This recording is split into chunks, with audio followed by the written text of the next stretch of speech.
Right. We are being live streamed, my friends. Hello, hello, hello. All right, let me just pull you up here. Make sure I don't see it on my Facebook yet. All right. Oh, now I'm starting to see it come on up. So let's see here. I'm not moving there. Oh my goodness, I will tell you. So welcome everybody. Welcome to the Balanced Living Facebook group. Welcome to this week's live topic, which is breaking through the menopause weight loss plateaus. And I really wanted to address this one because it is probably, gosh, you guys, I'll be honest, one of the most common conversations I have with so many people. I'm active in other groups. I'm always trying to help where I can, and which usually starts some kind of a conversation. And it actually is funny because today it started a conversation with a woman who is just really frustrated because she can't lose weight. And I asked a bunch of questions and anyway, and so she's stuck. I'll tell you more about it as we go along in this weight loss plateau. And it is a really common thing. And a plateau, I mean, it happens. Though plateaus happen whether you are in menopause or not. But there are quite a few different factors. Not quite a few, there are a few, and we're going to go through a few common ones today that happen during menopause that were probably not the culprits for you previous to you entering into perimenopause, right? So these might be things that are the reasons might be brand new for you, right? Or they might not be. It could go either way. So I really need a haircut, you guys. I just don't know what to do. So I have been very stuck with not getting my haircut. As you jump on, please say hi. Let me know you're here. If you're watching this in the replay, please do leave a comment so that I know you are here. You know you caught it, and all that fun stuff. So I'm super excited. I'm going to pull up my notes here. I'm going to dive right in. It appears like we are all working well. And is it Jackie that's here with me? Because Jackie usually makes it to my live, right? And I get, so for those of you that are new here in the group, of course, or if you are, this is actually going to be on YouTube as well. On YouTube, my name is Connie Marie. I am a women's health, life, and nutrition coach. I specialize in helping women get through menopause. My biggest goal always for women is that you know all your options on how to get through this, because there's not as much information out there of all the different methods, all the different ways you can get through menopause. And I want you to get through it in a way that makes you happy, has you feeling good, and get you the results you want. That's always my goal. So let's just reiterate what the heck menopause is, right? So there's perimenopause, there's menopause, there's postmenopause. Menopause, you are considered in menopause. And I will say you are in menopause most of the time for any stage, right? Because it's just easier. Perimenopause is the stage leading up to menopause. And menopause is actually the moment when menopause actually takes place, when you have 12 months with no period. Now, if you were under the age of 40, they are probably not necessarily going to maybe say that is that you are in menopause because of the age. There could be other factors there, but from women over 40, that is generally what it is. You are not considered fully menopausal until you have those 12 months. So you can, and I just had this conversation, so this is why I want to address this here really quick, is you can have fluctuating periods, skip a few months of periods, have a lot of perimenopause symptoms, which is the time leading up to your 12 months. Anytime you start having symptoms and you start having fluctuation or irregularity in your periods, you can go in and get your hormones tested, and your levels could read as though you are completed with menopause. That does not mean you are. 12 months of no period. There is so much fluctuation in your hormones that is why hormone testing is not always the most, doesn't give you the most information that you would like. It just is giving you a snapshot of right then and there. So time of day, time of month, all of that will come into play with your hormones. So again, just because the levels might be at the level of what a postmenopausal woman is. Now, that is a woman who has gone 12 months and 1 day without a period. Then you are considered postmenopausal. We don't get to be in menopause really for a long time by the technical standards. We go from perimenopause up until 12 months. Okay, now we are celebrating 12 months of no period. We are in menopause. Okay, now we're postmenopause. There we go. So I just want to talk about that. And that is one of the reasons why that hormone testing can be helpful, but it's not the end all and the be all for this, you guys, because it's only giving you a small snapshot of what is going on. Okay. So when we talk about being in menopause, generally speaking, we're talking about being in perimenopause. That is when the change is happening, and it can last years and years and years. I mean, 6 years, 14 years, right? There are people that have been talking about it for, it's been happening to them for years. I mean, I am almost 55. I am at 12 years postmenopausal. I still get some symptoms here and there. So there we go.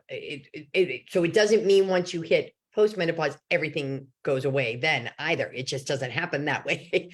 So, and there's still a lot we don't know. Okay. So when the majority of your symptoms though are going to be happening when you are in perimenopause, when you've got this fluctuation of this irregularity in your periods, you've got night sweats, you've got hot flashes, maybe you've got the inability to sleep, maybe you've got the brain fog, the moodiness, the irritability, you've started to notice the weight gain, right? And because there is, this is a topic that has started to come out from behind the curtain. People like Drew Barrymore and Oprah and Maria Shriver are definitely helping with that. I hope I am too. There's a lot of companies out there that have picked up on this growing confusion around menopause, around weight gain, around exercise and everything around menopause. So be very careful, because there is, the minute you start looking for menopause help, you're going to get led to a barrage of algorithm-driven advertisements on your news feed here on Facebook, say, or even in Google, right? Talking about cracking the code of menopause and weight loss with teas and tinctures and supplements that will all get rid of this belly fat, or magic capsules that will kickstart your metabolism and get you on your way to a happier, healthier future. And I wish I could tell you that there was that easy way out, but be very, very careful with those products. Most experts, most leaders in the field of holistic medicine or functional medicine or food as medicine type experts, like at least the ones I follow, the products are purely marketing gimmicks with no real regulation. And I've talked about this in previous lives on supplements, and no real scientific backing. Remember, they can claim to do anything, except I think it is like actually cure diseases, right? They're not allowed. I think that's where the only real defining characteristic is that or rule that's placed on them. But they can say that it will melt belly fat, and they don't have to prove that happens or doesn't happen. So just be aware of that. So there is no menopause code to crack. There really isn't this magic solution. It is going to really be about a holistic approach to things that you're doing, things you're eating, how you're living your life. And it's going to be a bit of an experimentation process. Okay. So just remember, those companies want to capitalize on the insecurities, and be careful. A lot of those, as I've talked about multiple times with supplements, they're not meant to be used long-term. Hello, Kimberly. Yeah, you guys, let me know as you're here, because I'm not seeing much on safe on the middle of it. Okay. Yeah. So weight gain, we know it does happen at this stage. And this is not what today is going to be about. But most women, there's a lot of different reasons that it does start to happen. Part of it is the fluctuation of the hormones. Part of it is fat deposits actually have small amounts of estrogen, and our body does like that. So it does a lean towards wanting to do that, because there will be little pockets of estrogen in there. The hormones being imbalanced is going to cause the weight gain. We are going to talk about that a lot in this. Metabolism, most of the experts I follow say that it is until after 60 that you have the biggest noticeable decline in your metabolism. I know we want to blame it on our metabolism. Doesn't mean it can't be sluggish, but it's not broken, and it's not that it's so slow that it's not working. And do we hurt it from all our yo-yo dieting? Yes, we do, but it's not irreversible in any way, shape, or form. And study after study shows, whether we recognize it or not, as we're getting older, we do slow down. It's just the nature of the game. So that is a big part of it. Okay, so again, we're not going to talk about why it happens today. What we are going to talk about is what happens when you're trying to lose it and nothing seems like it's working. Because I know for a lot of you, you feel like it is the idea of losing weight, you start to give up, right? You start to believe it's not even possible. And I know that there are a lot of women that are like, what was the point of even spending time staying in shape when I was younger, if it was all going to go to shit now, basically. But it doesn't have to be that way. And I just want to put one caveat in there. You guys know my feelings. Hormone replacement therapy, very personal decision for you. I want to give you all the different methods that I am well versed in, which is not HRT. I was not a candidate for it. So, but it is not for most people something that's just going to cause the weight to start dropping off. I have not met too many people. For some people, they do encounter some weight gain. The other thing I can talk to as an expert, because it was something I went through, but if you are diagnosed with low thyroid function and you are put on medication, it will, for the most part, does take a little while for them to get your meds. They incrementally will raise it and then continually check your blood levels to see where it's at to get to the right thing. But even once you get to the right dosage, weight doesn't just fall off. Okay. So I just want to be clear, at least it did not for me. Yes, my thyroid started acting well, and I didn't gain anymore, but I didn't lose what I had gained in that whole time. But it took them a year to get me on the right meds, right? Because I started at 25 micrograms and I ended up at 100 micrograms. I'm off it now, but okay. So let's talk about, I'm going to talk what I see as some of the most common reasons that you could potentially be in a weight loss plateau right now. If you are in perimenopause, if you are postmenopausal, and maybe you're not even sure you're there, because this one, I think, affects far more women than they realize. And it's because you're not eating enough. And that's probably not. You probably thought I was going to say it's because you're eating too much.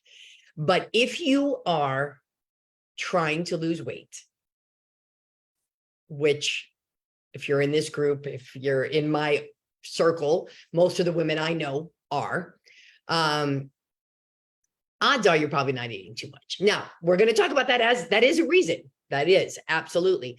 But I want to talk about this one first, because this is the one that's the hardest pill to swallow for most of you. You don't want this to be the thing. And I will tell you, I had this conversation with somebody just a little bit ago. I actually invited her to this talk because, and part of it's twofold. I'm going to talk on one part of it, but so I asked this woman what she was eating, and she told me she was never a breakfast fan, and she had a small salad for lunch with some chicken on it, and a snack of nuts or cottage cheese in the afternoon. And then dinner was some kind of protein, either chicken or meat, with another potential, maybe cottage cheese or whatever her side was. It wasn't what her husband was doing. And yeah, and that's what she was eating. Does that sound like enough food, you guys? And this is someone who, in my conversation, I realized has been dieting her whole life. So she didn't know the calories. And I was very proud of her for saying that she had stopped counting calories. The only time I ever ask about calories is when I'm afraid somebody's not eating enough. It's the only time, because I couldn't care less about calories as far as numbers. We're going to talk about calories, and yeah, we're going to talk about that in just a second. But our hormonal body, I mean, our body has never liked being deprived of food, but our hormonal body is putting its foot down basically about being underfed and being deprived of the energy, the fuel that it needs to survive. So I'm just going to say, this is you guys all know, you're here in my group. These are my opinions based on the information I have learned for myself, from my clients, and from the experts I follow. Counting calories is a big old poop waste of time. I believe that counting points is another big old waste of time. I believe counting macros is another big old waste of time. A calorie is not a calorie. All right. You want to be focusing on the nutritional density of the calories that you are eating. So eating less calories is not the answer to weight loss in a hormonal body. Okay. 99% of weight loss resistance is hormonal. So this calorie in, calorie out hypothesis, which has been widely disproven, but yet remains the greatest misconception people have about dieting and weight loss. And let me tell you, the diet industry does not want you to know this, because it would lose the 40 and up crowd, right? But dieting does not work. Calories matter more to some than others, but hormones matter more. And the type of calorie is far more important now than it ever was in your life. If you are struggling with weight loss, you are probably also struggling with a hormonal imbalance. When your hormones are in the sweet spot, it's kind of amazing how things start to fall in line and weight starts to fall off, right?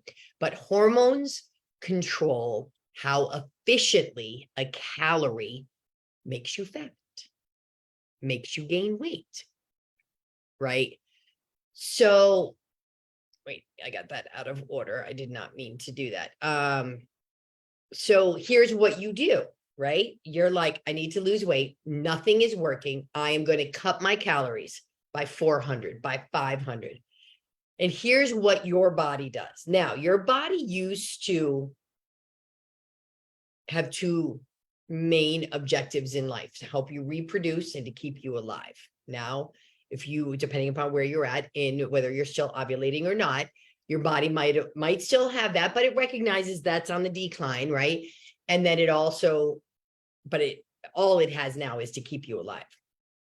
And when you restrict your calories too much, your body thinks there's another damn ice age or something coming, or maybe it's Jurassic Park. I don't know. There's going to be no sunlight. There's going to be no food available, and it had better conserve energy, because again, remember, its main objective is to keep you alive. There is not enough regular sustainable fuel coming in, so I better not expend energy by making your hair nice and your nails nice and your skin nice. I'm going to focus on making blood cells and keeping the heart beating and breathing. I mean, it's not to say that that can't work in the short term, cutting calories super low, but doing it over and over again, the body says, I don't know what the hell is going on here. I had better just start storing everything I get.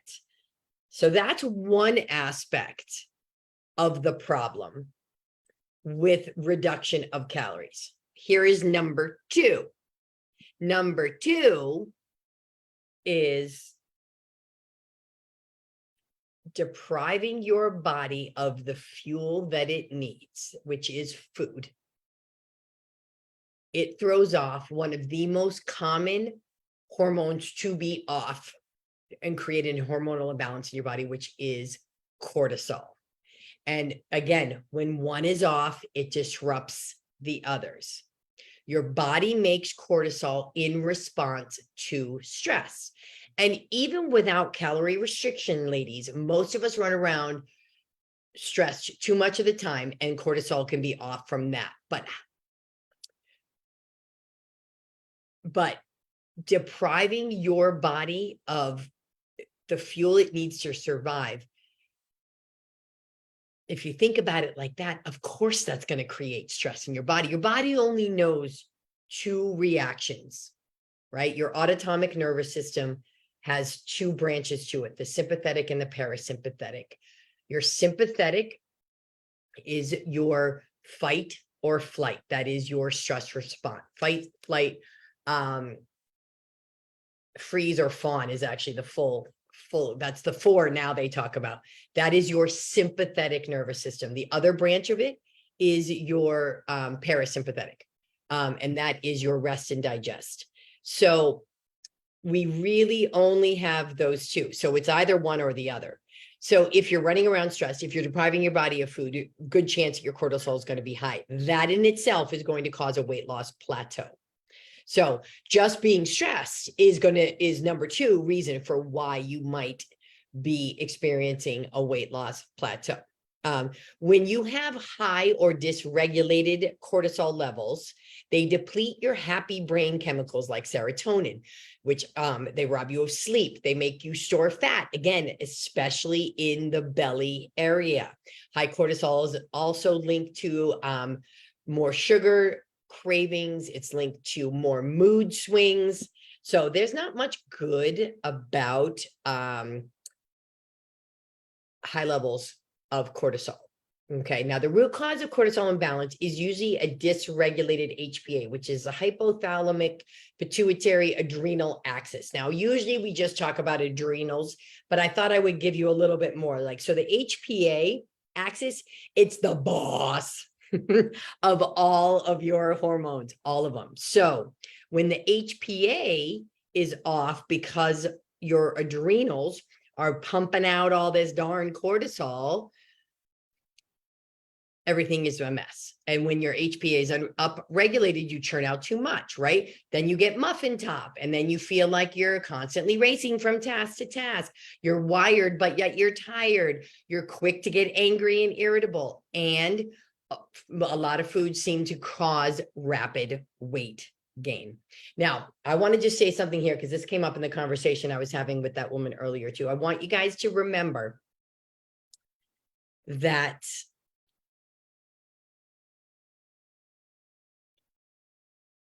when you weigh yourself, I'm trying to think of how I wanted to put this. When you weigh yourself today, that is not giving you a report card on what you ate yesterday.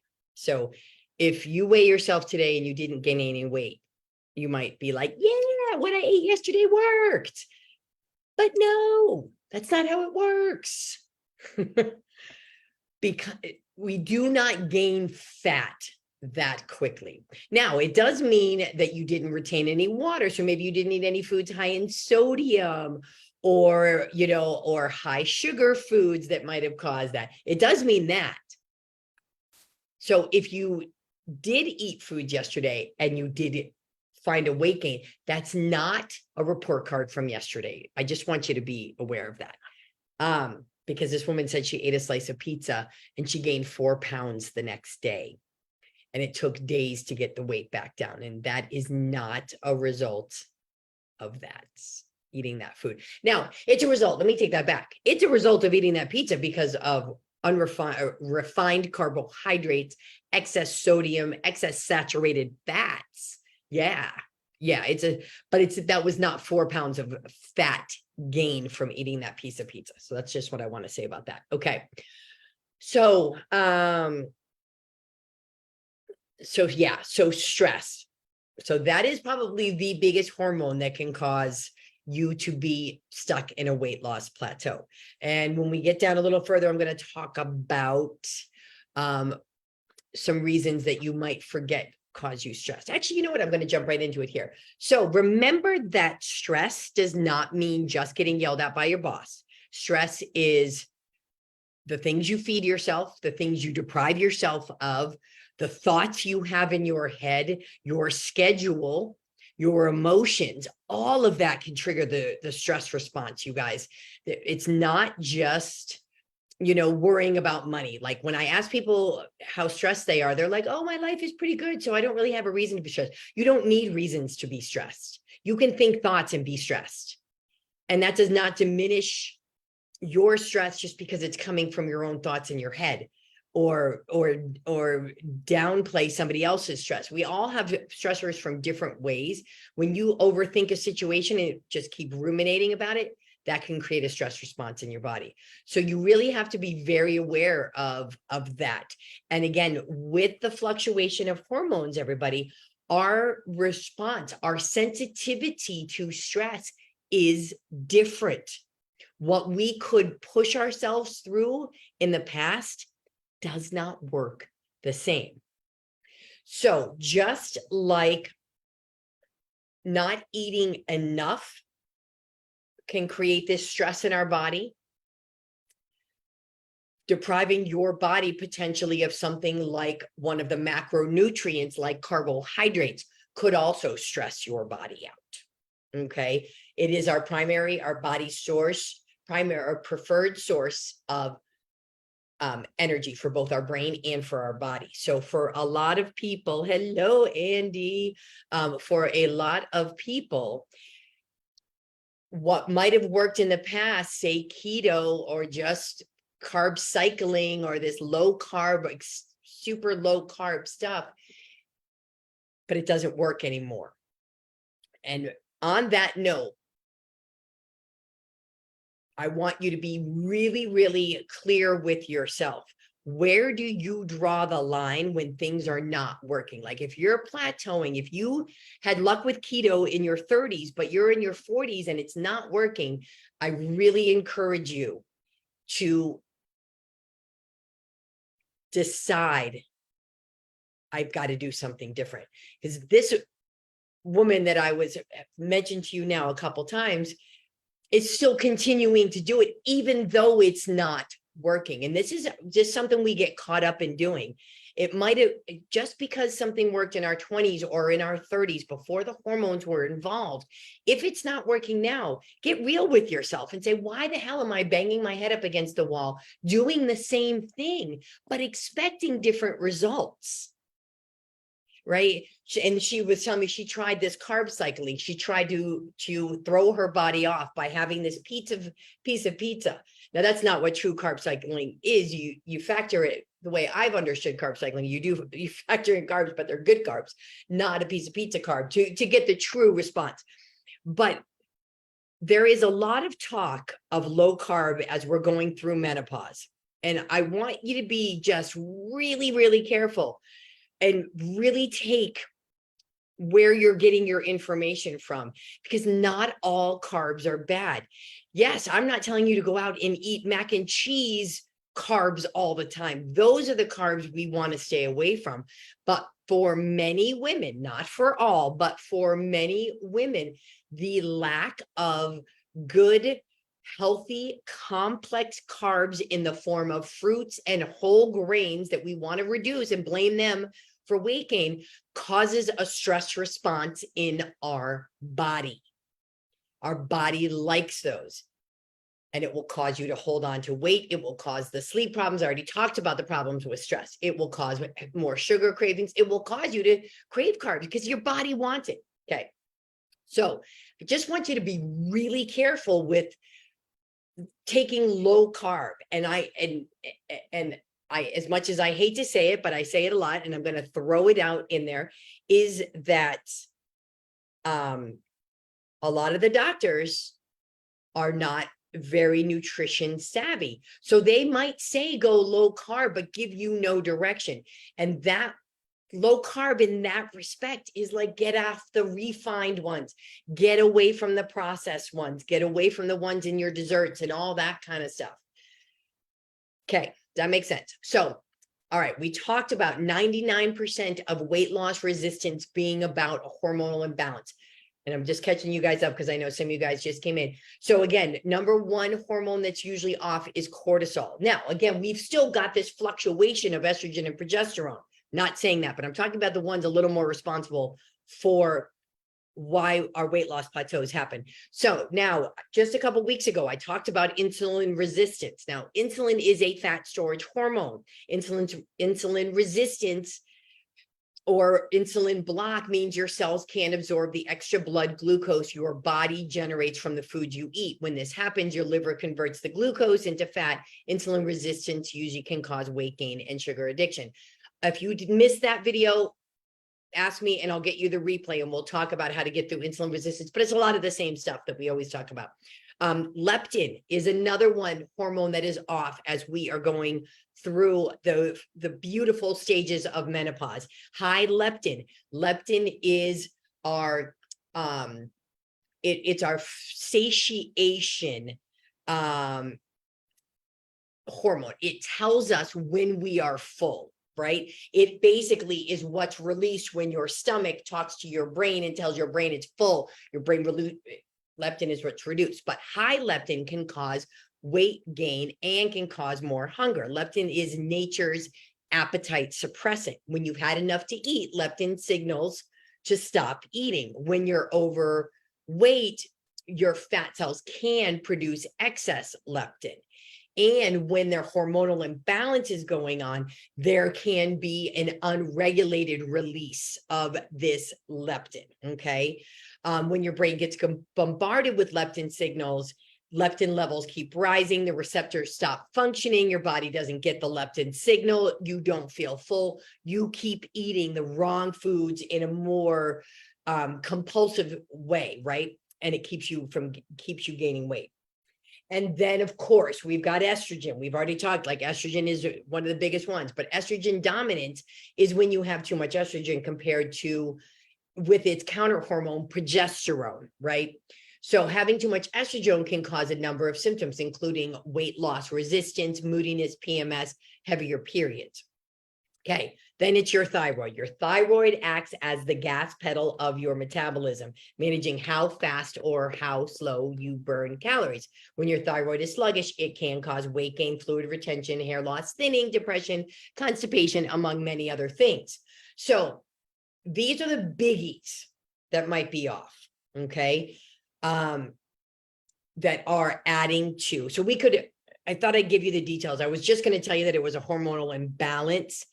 The doctors don't know as much, Andy, as I wish they did. Well, one, about menopause, and two, about nutrition or natural ways to balance our hormones.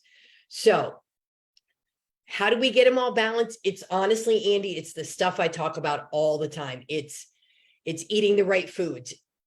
not, let me rephrase that, because I hate when I accidentally use a word like right. It's eating the foods that are, it's eating more plant foods, more fiber foods. It's eating enough food, not too much food. It's exercising, but not exercising too much. It's prioritizing your sleep. It's the holistic approach. It's reducing stress. It's all of those things is what we need to do. There are some foods that are specific to help, like using estrogen.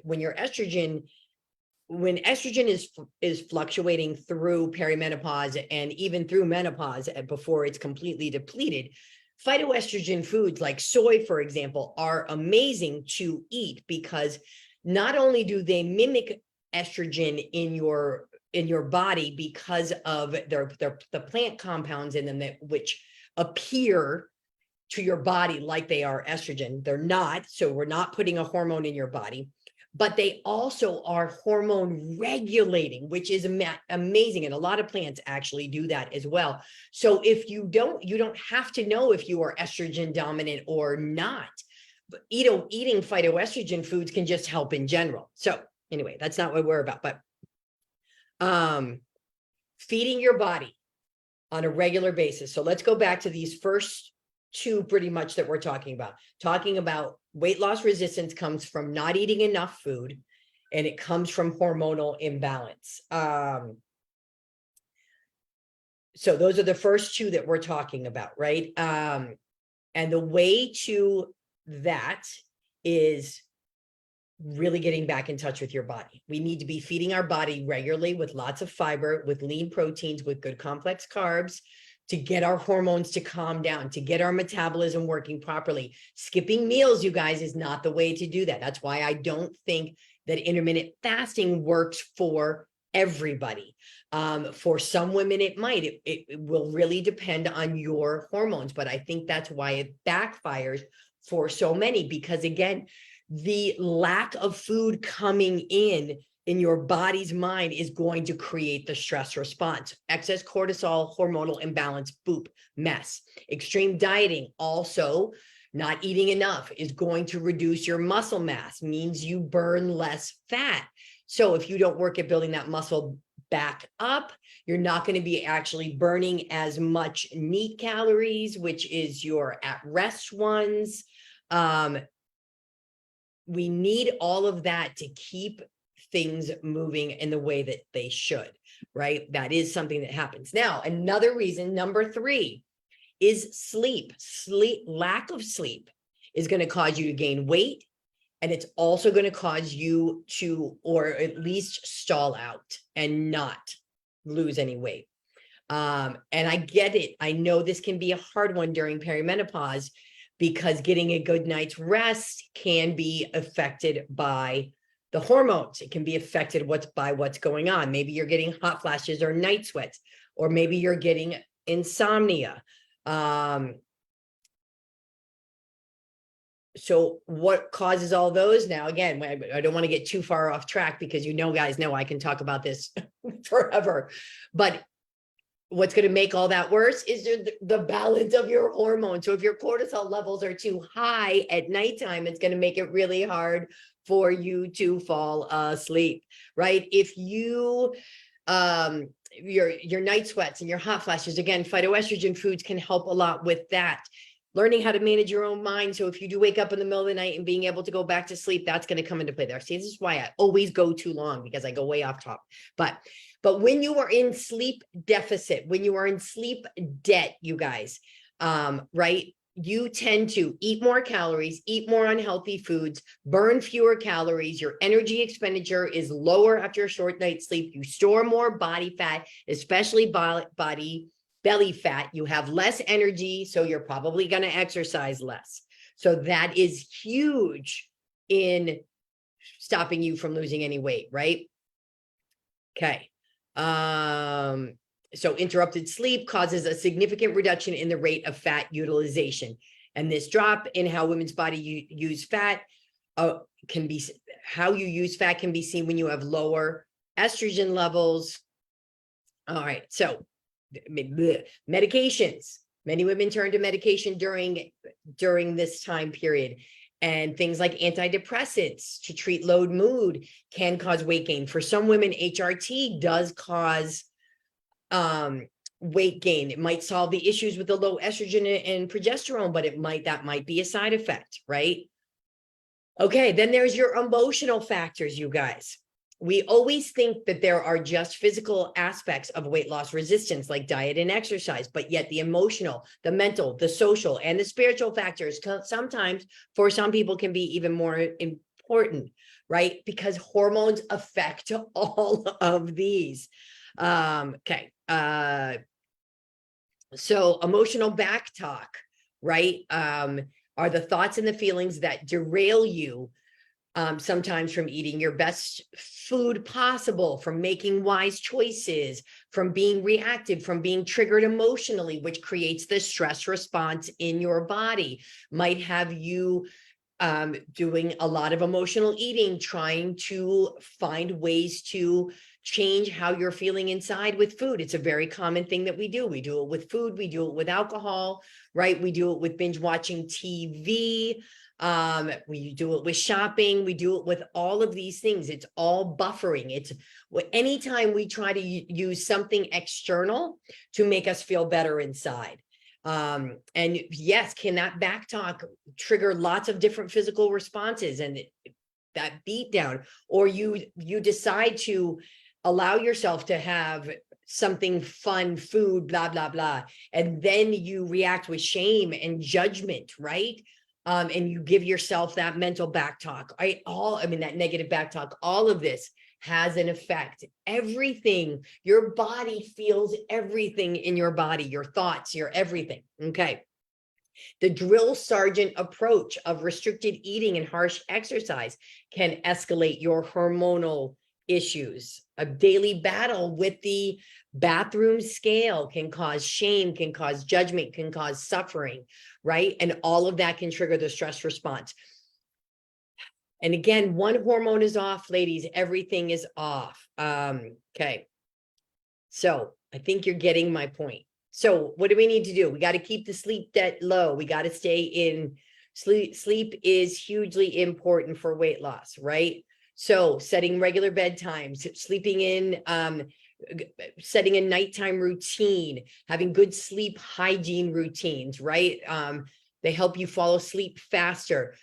Figuring out, is it night sweats? What is it that's causing you to stay awake? Is it your brain? Have you learned ways to relax? Deep breathing, meditations at night, whatever it may be. Making changes to the foods that you're eating, changing the way you look at food, recognizing that it's not about dieting. They fail. You have to change your relationship to food. You've got to eat the food your body can handle if you want to get the weight going again. It means not eating foods that are going to increase insulin per se. If you're struggling with insulin resistance, it's not eating a lot of processed foods. It's eating more vegetables, more lean proteins, right? You got to be careful. You got to start paying attention, ladies, to what your body is telling you. Milk and milk products for a lot of women as they're going through perimenopause become an issue. Our digestive system changes. You've got to be paying attention to what your body's going to tell you, right? It's eating enough, but not eating too much, because yes, of course, what is a reason that we have weight loss resistance, weight loss plateau? We're eating too much, right? So there is that, of course. I mean, I know I don't have to tell you that, but sometimes you might be eating too much because you're trying to diet throughout the day and then you're overeating at night. Or maybe you're doing this stupid keto thing, and by Friday you are so low energy that you go off the rails and you overeat like crazy on Saturday. If you were doing heavy dieting Monday through Friday and then you're doing cheat meals all weekend, that's going to cause, none of this is going to work for your menopause body, right? If you're not, if for those of you that might be 100% plant-based like I am, even though, and I agree with the experts that all plants have protein, but at this stage of the game, we as women with hormonal bodies, we do want to prioritize protein at our meals, because protein is really important for what's happening with our body, with our muscle mass changing, with keeping us satiated throughout the day. Okay. So, wow, I went way much longer than I thought. Knowing your triggers for sleep too. I forgot to say that. Cutting down on alcohol or caffeine. Alcohol, it does not help us sleep. You get it. You might think it helps you fall asleep, but it really does cause interrupted sleep. So it is, what did I say? Eating too little is the most common one I see. Anything, even though I don't believe in calories, but if I ask anybody and they tell me they're eating basically anything under 1,400 calories, that's why they're not. If they're depriving their body of carbs, I usually tell them that's probably another reason. If they're not managing their stress, if one hormone is off, they are all off. Stress will probably be the number one. But if you're experiencing hot flashes, if you're experiencing night sweats, that means your hormones are fluctuating. We got to get them back. We got to calm them down. We've got to treat them nice. We got to give them what they want. Your sleep is another one. Overeating, of course, that is going to stop you from losing weight. Your emotions are going to affect your hormones. Everything, your body knows everything that goes on in your body, in your whole world, right? Your body hears all of it. Your body is the expert. It knows what you need. It knows what you don't need. It will tell you what you don't need. Digestive upset is telling you what you don't need. That is what it's doing for you. That is what that is. That is your body talking to you. Not having enough energy, that's your body not talking. That's your body communicating with you. It's telling you something's not working. So for lots more on this, we're going to be doing this next week in the Master Your Menopause Naturally 4-day weight loss reset. I'm going to give it all to you. You're going to walk away with a blueprint of what to do so that you know how to balance your own hormones. And for some of you, that will be enough. For others, you will say, I still need more help. And that's always why I'm still here. But I want you to know what your options are. Is it possible to do all this without medication? It is. Is it possible to do it, to balance your hormones on your own? It is. Is it possible to do it without supplements? It is. Is it possible to lose weight while you're going through this? It is. But it's not just a one and done. It's not just go on a diet. It's not just over exercise. It's not just drop your carbs. None of that is the answer. So I want you to have kind of a blueprint. I want you to have a formula of what to do, what to guide you. So if that's what you want, I want you to come join Master Your Menopause Naturally. It's $25 for the 4 days. The most comprehensive program I offer. I only do it once a year. I did it once last year. It was awesome. I'm only doing it once this year. I will do other challenges, but they will not be as in-depth as this. Because I want you to walk away with results, and I only want you there if you're serious, if you're gonna like implement it. You can take the information I give you all day long, you guys, but if you don't implement it, some of you guys have been in my group for 2 years, and I love it that you are here, but I want to help you. I want you to feel compelled to do something else. And the other thing I just want to throw out there too is, in that story I was telling you guys about the woman, if what you're doing isn't working, you got to know when to call it a day. If keto is not working for you, if one meal a day, if intermittent fasting is not working, if you don't feel good while you're doing these things, you guys, if you don't feel good, your body's not feeling good, and it's not going to do what you want it to do. You got to, if nothing else, you got to be willing to be like, all right, I'll believe Connie on this one. I've got to try something different. Whether you think what I offer is the right different thing, or you look at other coaches, I don't care. But at least admit that. At least do that for yourself. Stop the frustration of doing the same thing all the time, expecting different results. Okay, that is my piece for you today. As always, I am extremely long-winded. Always, always, always. So I hope this was helpful. If you have any questions, please, please, please reach out. If I missed any questions, I only saw that one come up from Andy. I will go back and check in the questions here. If you have questions about the reset coming up, ask me. I will always answer you. I will always help. All right, you guys. I will see y'all later.